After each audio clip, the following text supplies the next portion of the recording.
Bismillahirrahmanirrahim. Assalamualaikum warahmatullahi wabarakatuh. Salam sejahtera untuk kita semua. Salam Om Swastiastu, Namo Buddhaya, salam kebajikan. Pertama-tama saya ucapkan terima kasih kepada dosen pembimbing seminar Bahasa Indonesia, yaitu Ibu Ratna Yunita Stiani Subarjo, ekspresi MPC Psikolog, serta rekan-rekan sosial media dimanapun kalian berada. Sebelumnya, perkenalkan saya Lucy Andri Hasana sebagai moderator yang akan memandu jalannya diskusi kali ini. Dan saya juga sekaligus menjadi penyaji di presentasi kali ini. Baik, untuk topik yang akan kita bahas di diskusi kali ini yaitu mengenai analisis jurnal.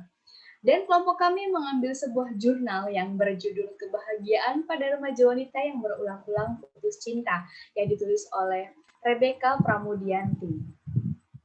Sebelum lanjut ke pembahasan, saya akan memperkenalkan saya. Yang pertama ada Ella Fitrasari, selanjutnya ada Nadira Azahra, dan yang terakhir ada Fiska Anissa Chandra. Nah, sebelum saya membahas lebih lanjut lagi, saya juga akan membacakan susunan acara pada diskusi kali ini. Yang pertama ada pembukaan, selanjutnya ada penyampaian materi, dan yang terakhir ada penutupan. Baiklah teman-teman semuanya, mari kita mulai saja diskusi kita kali ini. Mari kita awali dengan membaca basmalah. Bismillahirrahmanirrahim. Baiklah, kita lanjut ke acara yang kedua, yaitu penyampaian materi. Untuk materi pertama yaitu tentang judul dan kata pengantar yang akan disajikan oleh Saudari Ella Fitrasari. Kepada Saudari Ella, waktu dan tempat dipersilahkan.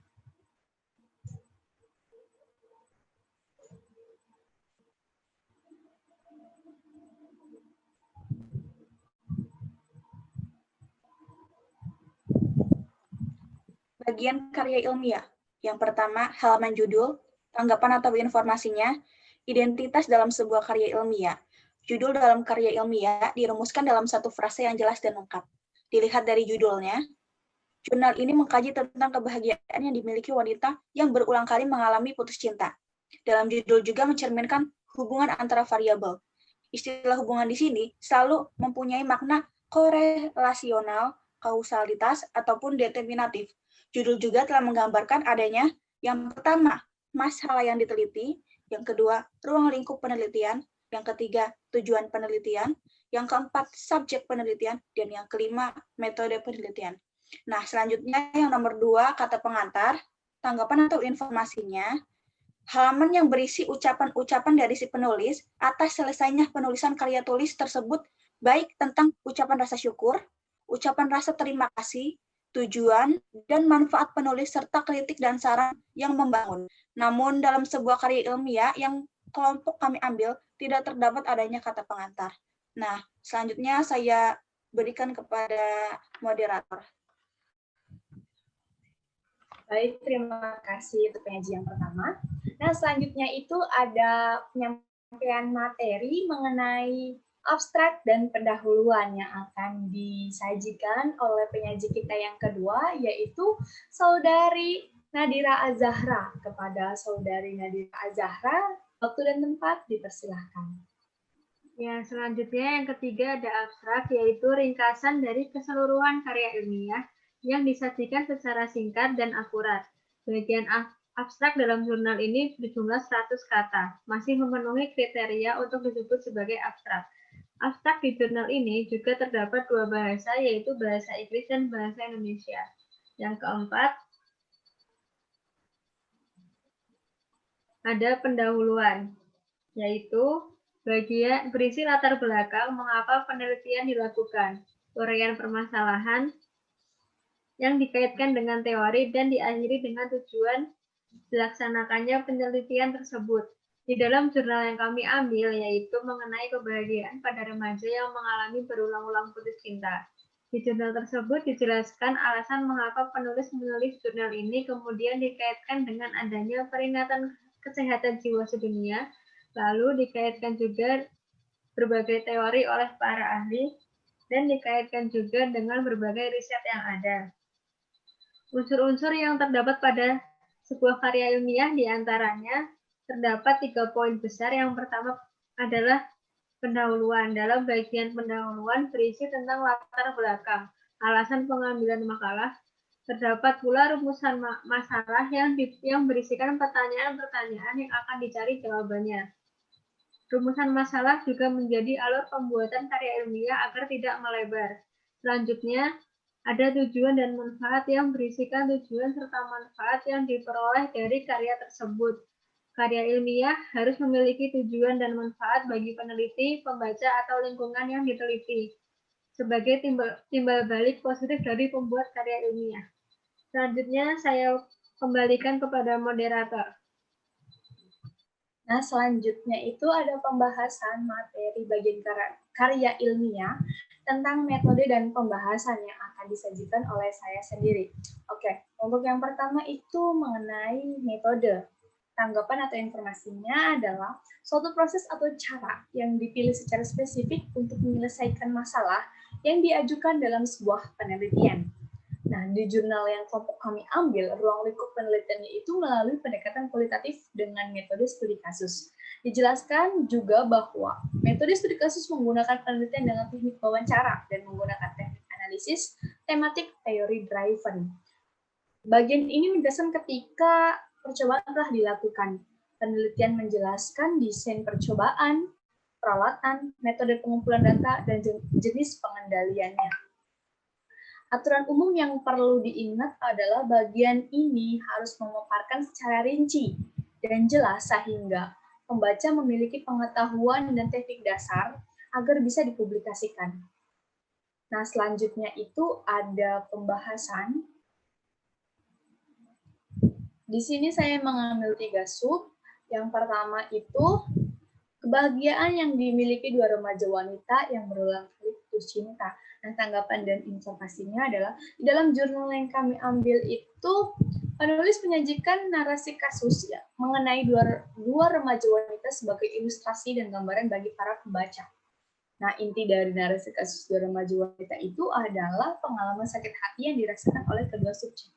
Selanjutnya itu ada pengalaman sakit hati yang dirasakan oleh kedua remaja.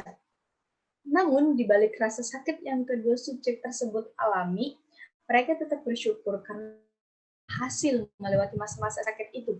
Dan kedua subjek itu menjadikan kejadian ini sebagai pelajaran sekaligus pengalaman untuk kedepannya dalam memilih seorang laki-laki. Pengalaman sakit hati oleh kedua subjek tersebut pernah membuat mereka berpikir bahwa kehidupannya itu akan berada dalam sakit hati apabila mereka tidak segera untuk bangkit. Nah, selanjutnya itu ada sikap optimis yang dilakukan remaja tersebut dalam menghadapi sakitnya putus cinta. Sikap optimis dari kedua subjek itu akhirnya muncul, dan kedua subjek itu mengambil hikmah atas apa yang telah terjadi. Salah satu subjek memaknai bahwa kejadian putus cinta sebagai sesuatu yang positif dan dapat melakukan pengelolaan emosi. Dan dia juga dapat memiliki pengharapan mengenai masa depan yang lebih baik lagi. Dan satu subjek lainnya mengatakan bahwa ia memiliki mimpi yang lebih besar dari sekedar hanya mendapatkan pria yang sesuai dengan kriterianya. Pembahasan dapat dibagikan dalam beberapa sub gitu ya. Dalam pembahasan membandingkan hasil penelitian dengan model atau teori yang diacu dan menghubungkan hasil penelitian yang lain dan penelitian yang sebelumnya dengan menunjukkan persamaan dan membahas perbedaannya itu seperti apa gitu. Pembahasan untuk sebuah hasil yang penelitiannya itu kualitatif, sedangkan hasil dan pembahasan digunakan untuk hasil penelitian kuantitatif. Jadi ada dua hasil, yang pertama kualitatif dan kuantitatif. Kalau kualitatif itu untuk yang pembahasan, dan kalau untuk kuantitatif itu untuk hasil dan pembahasan atau hasil pembahasan. Seperti itu. Oke.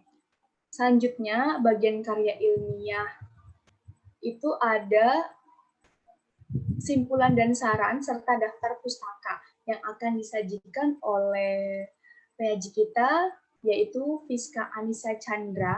Kepada Saudari Fiska Anissa, kepadanya dipersilahkan. Baik, terima kasih. Selanjutnya adalah simpulan dan saran. Tanggapan dan informasinya adalah simpulan merupakan kajian terpadu dengan meletakkan berbagai unsur penelitian secara menyeluruh. Dan saran adalah berupa pengembangan ilmu, pengetahuan, kegunaan yang bersifat praktis, dan kebijakan. Dalam jurnal yang kami ambil, simpulan tersebut sudah benar dan sesuai, karena mencakup rangkuman dari seluruh bagian-bagian karya ilmiah dan masalah yang dibahas oleh penulis. Di situ menyimpulkan bahwa kebahagiaan para remaja wanita yang mengalami putus cinta berulang kali dapat tercerminkan melalui sikap resiliensi dalam hidupnya. Ketika seseorang mampu bertahan dalam masalah dan kuat dalam menghadapinya, ia akan mampu berpikir dan berperilaku dalam menghadapi masalahnya. Perilaku selanjutnya yang ia tunjukkan adalah suatu sikap temperance dengan cara memaafkan dan mengikhlaskan orang yang menyakiti hatinya. Dalam jurnal ini terdapat saran, yaitu sebuah kebahagiaan mampu untuk meminimalisir sakit hati seseorang yang disebabkan oleh putus cinta dan membawa perubahan untuk menuju yang lebih baik. Selanjutnya adalah daftar pustaka. Tanggapan dan informasinya adalah, pada jurnal tersebut, penulisan daftar pustaka sudah sesuai dengan kriteria susunan penulisan, yaitu penulisan nama di balik, terdapat tahun terbit, judul pustaka, terdapat kota terbit, dan penerbit. Sekian, selanjutnya saya serahkan kepada moderator. Baiklah, terima kasih kepada penyaji terakhir. Dan kita sudah ada di penghujung acara. Kita sudah melaksanakan acara demi acara. Dan sekarang tiba saatnya kita menuju ke acara penutup. Mari kita tutup acara ini dengan mengucapkan hamdalah. Alhamdulillahirrabbilalamin. Sekian yang dapat kelompok kami sampaikan buat teman-teman sosial media yang melihat video ini. Mohon memaklumi apabila di kelompok kami ada banyak kesalahan. Kurang lebihnya mohon maaf. Wabillahi taufiq wal hidayah. Wassalamualaikum warahmatullahi wabarakatuh.